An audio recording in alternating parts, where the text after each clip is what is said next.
शाबाश, चू करो, चबाओ।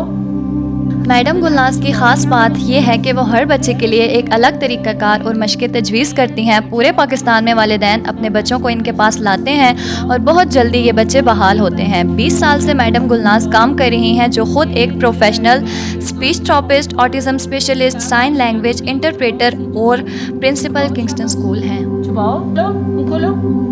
1 2 very good, शाबाश अब्दुलादी, शाबाश, वेरी गुड, शाबाश, ये वेरी गुड। वाह, अब्दुल तो बहुत अच्छा बच्चा है। चलो अब्दुलादी, चबाओ इसे, मुँह खोलो, चबाओ। वेरी गुड,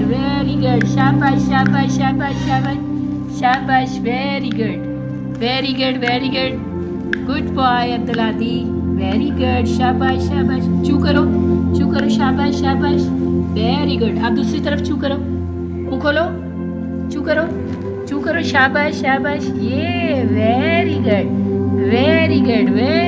शाबाश,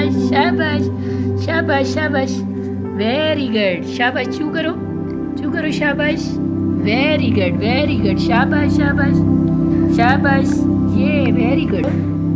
फूक मारो, शाबाश, वेरी गुड, शाबाश, फूक मारो, शाबाश, वेरी गुड, फूक मारो, शाबाश, फूक मारो, वेरी गुड, लो करो, शाबाश। मैडम गुलनाज की ख़ास बात यह है कि वो हर बच्चे के लिए एक अलग तरीक़ाकार और मशक़ें तजवीज़ करती हैं। पूरे पाकिस्तान में वालिदैन अपने बच्चों को इनके पास लाते हैं और बहुत जल्दी ये बच्चे बहाल होते हैं। 20 साल से मैडम गुलनाज काम कर रही हैं, जो ख़ुद एक professional speech therapist, autism specialist, sign language interpreter और प्रिंसिपल किंगस्टन स्कूल हैं।